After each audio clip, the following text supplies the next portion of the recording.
আজকে পট পরিবর্তনের 6টি মাসের অধিক হয়ে গেল, 7ম মাসে আমরা পড়ে গেছি। এখন পর্যন্ত কেন তাকে বন্দি হালতে থাকতে হবে? বঙ্গভবনে 5 তারিখ সুনির্দিষ্টভাবে 2-1 জনের কথা বলেছিলাম আমরা, এবং নির্বিশেষে সমস্ত মুসলিমদেরকে মুক্তি দেওয়ার কথা বলেছিলাম। হ্যাঁ, ওই সময় যাদেরকে বন্দি করা হয়েছিল তাদেরকে মুক্ত করে দেওয়া হয়েছে, কিন্তু এর চাইতেও বেশি জুলুম যাদের উপর করা হয়েছে তাদের একজন শুধু কেন জেলের ভিতরে থাকবেন? মনের এই কষ্ট থেকে আমি বলেছি যে আমার এখন আর বাইরে থাকার কোনো সার্থকতা নেই। আমি নিজেও এখন এর প্রতিবাদে জেলে যেতে চাই। আমি স্বেচ্ছায় যাব, সরকার যেন আমাকে জেলে পাঠানোর ব্যবস্থা করে। সম্মানিত বন্ধুগণ, আমার ভাইয়েরা বলেছে আপনাকে আমরা একা ছাড়ব না, আমরা আপনাকে লাখো কর্মী আপনাকে সঙ্গ দেব।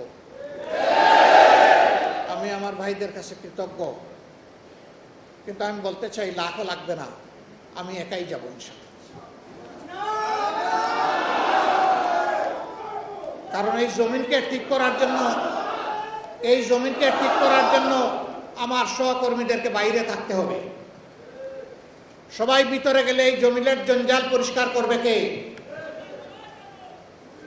আমার সহকর্মীরা থাকুক, জঞ্জাল পরিষ্কার করুক, আর আমি মুসলিমের প্রতীক হিসাবে, প্রতিবাদ হিসাবে আমি জেলে চলে যাই। কারণ ফ্যাসিস্ট সরকার তো আমাকে দফায় দফায় জেলে নিয়েছে।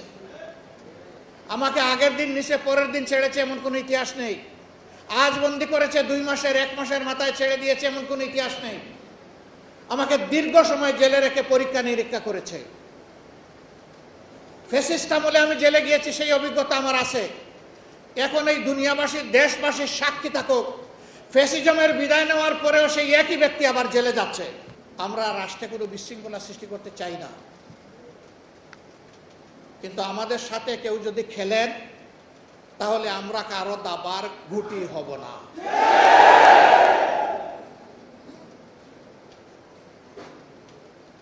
কেউ আমাদের সাথে খেলবেন এটা আমরা পছন্দ করি না। শুধু আমাদের সাথে না, এদেশের একজন নাগরিকের সাথেও যেন কেউ খেলাধুলা না করে। আমরা ফ্যাসিস্ট আমলে একটা কথা বারবার শুনতাম, খেলা হবে। ওই খেলা আর দেখতে চাই না। জাতির ভাগ্য নিয়ে যারা খেলা করে এরা একটা দেশের দায়িত্বশীল নাগরিক হতে পারে না, এরা দুষ্টা।